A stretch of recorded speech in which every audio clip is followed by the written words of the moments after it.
السلام علیکم ورحمۃ اللہ وبرکاتہ۔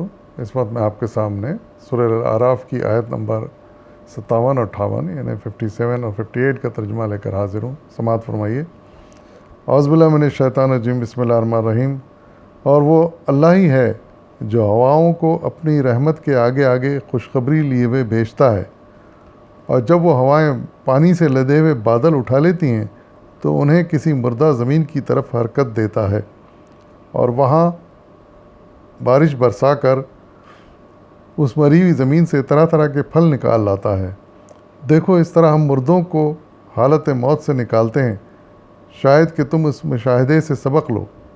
جو زمین اچھی ہوتی ہے وہ اپنے رب کے حکم سے خوب پھلتی اور پھولتی ہے، اور جو زمین خراب ہوتی ہے اس سے ناقص پیداوار کے سوا کچھ نہیں نکلتا۔ اس طرح ہم نشانیوں کو بار بار پیش کرتے ہیں ان لوگوں کے لیے جو شکر گزار ہونے والے ہیں۔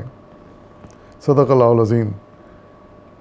ان آیات میں بھی اللہ تعالیٰ نے اپنی چند کرشمہ سازیوں پر غور کرنے کی دعوت دی ہے انسان کو، اور فرمایا ہے کہ انسان کو چاہیے ان پر غور کرے کہ کس طرح اللہ تعالیٰ ہواؤں کو اٹھاتا ہے، اور وہ پھر ہوائیں بادل کو اٹھاتی ہیں، اور پھر اللہ تعالیٰ ان ہواؤں کے ذریعے سے ان بادلوں کو جہاں چاہے لے جاتا ہے، جہاں بارش برسانا چاہتا ہے لے جاتا ہے، اور پھر وہ وہاں بارش برساتا ہے اور جتنی چاہتا ہے برساتا ہے۔ لیکن اس کے نتیجے میں یہ ہوتا ہے کہ مردہ زمین یعنی جو بڑے طویل عرصے سے خشک پڑی ہوتی ہے اور سبزہ سوکھ چکا ہوتا ہے، وہ پھر سے زندہ ہو جاتا ہے، پھر سے پھلنے پھولنے لگتا ہے۔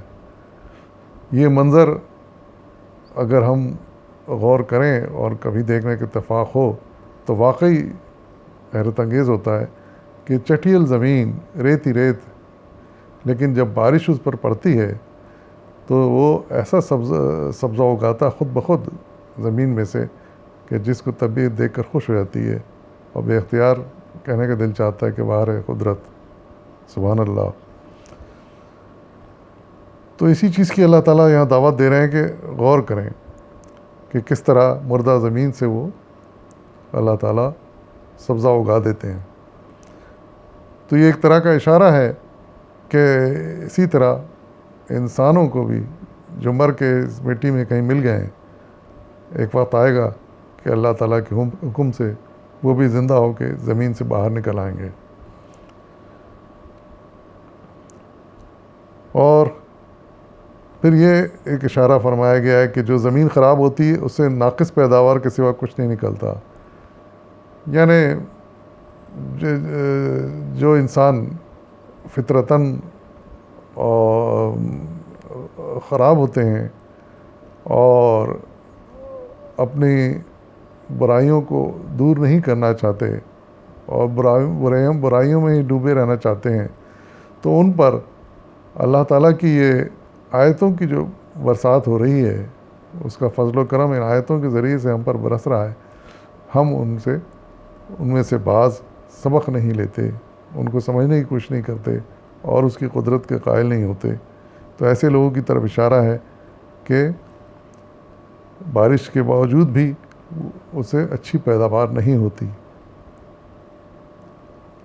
اور یہ ساری نشانیاں اور ساری مثالیں اسی لیے دی جاتی ہیں، اللہ تعالیٰ فرما رہے ہیں تاکہ لوگ ان پر غور کریں اور اللہ تعالیٰ کا شکر ادا کریں۔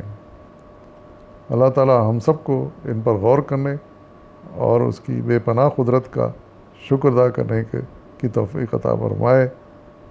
آمین ثم آمین، وآخر دعوانا والحمد للہ رب العالمین۔